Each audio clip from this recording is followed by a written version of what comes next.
गंगा की बाढ़ ने लिया भयावह रूप। करंडा क्षेत्र के दर्जनों गांव बने टापू, पलायन को विवश हुए लोग। करंडा क्षेत्र में उफनाई गंगा ने भयावह रूप ले लिया है।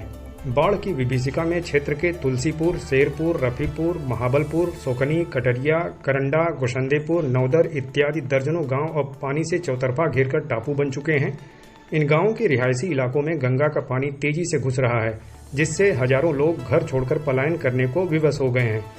सबसे भयावह स्थिति महाबलपुर गांव की है, जहां लोग मवेशियों और जरूरी सामानों के साथ सुरक्षित ठिकानों की ओर पलायन कर रहे हैं। ऐसे में अब उनके सामने केवल सरकारी आश्रय स्थलों पर जाने का ही रास्ता बचा है। इन गांवों में खेत, सड़कें जलमग्न हो चुकी हैं। पलायन के लिए भी केवल नाव ही एकमात्र सहारा बन गई है। सोमवार की देर शाम लगभग 6 बजे तक गंगा नदी प्रति घंटे 1 सेंटीमीटर की रफ्तार से बढ़ रही थी। ग्रामीण खेतों और नहर के किनारे तिरपाल की झोपड़ियों में समय काटने के लिए विवश हैं। बच्चों, महिलाओं और बुजुर्गों की हालत अत्यधिक चिंताजनक है। बीते कई दिनों से बाढ़ का दायरा लगातार बढ़ रहा है।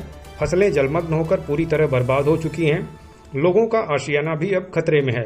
इन सबके बीच अब तक प्रशासन की ओर से कोई ठोस राहत या बचाव कार्य शुरू नहीं किया जा सका है, जिससे स्थानीय लोगों में भारी रोष है। स्थानीय लोगों का कहना है कि बाढ़ तो प्रतिवर्ष आती है, लेकिन सरकार और प्रशासन केवल आश्वासन देते रह जाते हैं। इस बार हालात बेकाबू हैं। यदि समय रहते ठोस कदम नहीं उठाए गए तो जान माल का भारी नुकसान होना निश्चित है। क्या नाम है आपका? कौने गांव का रहे वाला है? मोहम्मद। बाढ़ आई है? हाँ, बाढ़ आई। क्या समस्या होता? समस्या तो ये कि सब गोरू को छोड़ के सब घर द्वार छोड़ के चले जाते दूसरा नौन में ऊपर परिवार में। जितना जजात किया, चाहे कुकुरी मक्का हो, चाहे खीरा हो, चाहे भिंडी हो, चाहे परोरा हो, सब लोग सब जल से भरे लगा। आपका कितना बर्बाद होगा? अरे हम लोग का करीबन 3 बीघा रहा, 1 बीघा खीरा रहा, 1 बीघा रहर लिया, बरड़ा रहा 1 बीघा।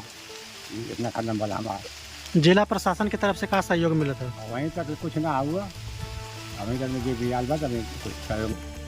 क्या नाम है आपका? सुदामा। किस गांव के रहने वाले हैं? ग्राम महाबलपुर मखुदन पार। बाढ़ की स्थिति गंभीर रूप धारण कर ली। प्रशासन के द्वारा क्या क्या सुविधाएं मुहैया कराई जा रही है आप लोग को? यहाँ पे लाइट की व्यवस्था किया जाए। कुछ भी नहीं मिला है। बाढ़ राहत सामग्री कुछ भी नहीं मिला है। क्या मांग करते हैं आयोग? नहीं, हम लोग का मांग है ये बछड़ों को रोज ये लोग मतलब भूसा दें लोग।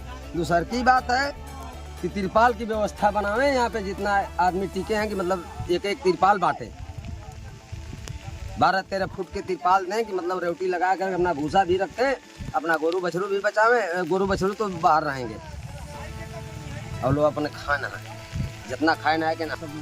क्या नाम है आपका? कहाँ घर पड़ी आपको? बाढ़ से प्रभावित आपका भी गाँव है?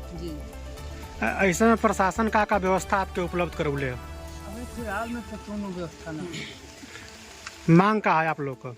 तमाम के मांग ये गोरू बछड़ों को कुल अब जो अनाज भूसा मड़ी झोपड़ी में जाना रहा तो मतलब कुल बचत भाजत बा में बचाओ तो कोशिश करो थोड़ा जो बची नहीं तो फिर गोरू के पशुओं के आहार चारा चाहिए।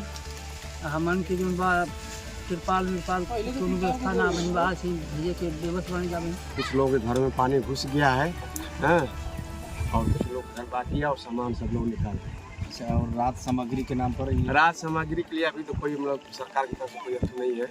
अभी तो देखिए क्या करती है सरकार।